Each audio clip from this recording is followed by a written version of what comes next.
पर घुप अंधेरा था। टॉर्च की रोशनी दीवारों पर पड़ते ही छिलती पपड़ी, फटे पर्दे और लंबे साए दिखाई देने लगे। हर कदम पर लकड़ी का फर्श कराहता था, जैसे किसी को उसका आना पसंद नहीं। अचानक उसे लगा कोई पीछे से गुजरा। वो पलटा।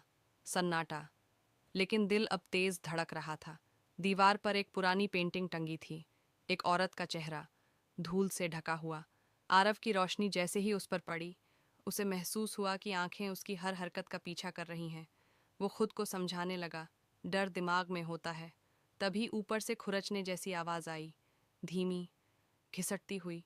वो सीढ़ियाँ चढ़ने लगा, हर कदम भारी, जैसे पीछे से कोई उसकी एड़ी पकड़ लेगा। ऊपर पहुंचते ही ठंडी हवा का झोंका लगा। कमरा खुला था, टूटी कुर्सियाँ, जाले और फर्श पर सूखा हुआ खून। वो खून बिखरा नहीं था, वो एक निशान था, गोलाकार, किसी अजीब चिन्ह जैसा। आरव झुका, उंगलियां कांप रही थीं। उसने हल्के से छुआ, बर्फ जैसा ठंडा, लेकिन ताज़ा। कमरे के कोने में एक बड़ा आईना था, दरारों से भरा हुआ। आरव ने खुद को देखा, चेहरा डरा हुआ, सांसें तेज। लेकिन आईने में खड़ा उसका प्रतिबिंब मुस्कुरा रहा था, धीरे, अजीब तरीके से। आरव पीछे हट गया। आईने में मुस्कान और चौड़ी हो गई, और अगले ही पल आईना अपने आप चटक गया।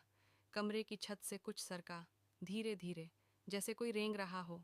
आरव ने ऊपर देखा और उसका गला सूख गया।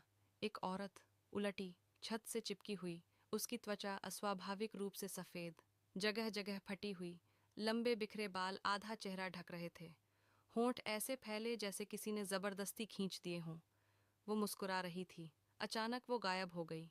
आरव ने राहत की सांस ली ही थी कि उसके कान के पास ठंडी हवा लगी। वो धीरे से पीछे मुड़ा। वो वहीं थी, इतनी पास कि उसकी ठंडी सांस गर्दन को छू रही थी। कमरा अचानक कांपने लगा, फर्नीचर हिलने लगा, दीवारों में दरारें फैलने लगीं, झूमर पागलों की तरह झूलने लगा, आवाज़ें गूंजने लगीं, धीमी फुसफुसाहटें, जिनमें उसका नाम था। आरव भागा। कॉरिडोर लंबा होता जा रहा था, लाइटें झपक रही थीं, हर झपक में परछाई और करीब। उसकी सांस टूट रही थी, दिल छाती फाड़ देने को तैयार। मुख्य दरवाज़ा सामने दिखा। वो पूरी ताकत से भागा, दरवाज़ा खींचा, बंद। उसने फिर जोर लगाया। पीछे कांच में उसका प्रतिबिंब दिखाई दिया। वो अकेला नहीं था, उसके पीछे वही औरत खड़ी थी, धीरे धीरे मुस्कुराती हुई। आरव ने पूरी ताकत से धक्का दिया, दरवाज़ा खुल गया। वो बारिश में गिर पड़ा, कीचड़ में, हाँफता हुआ, कांपता हुआ।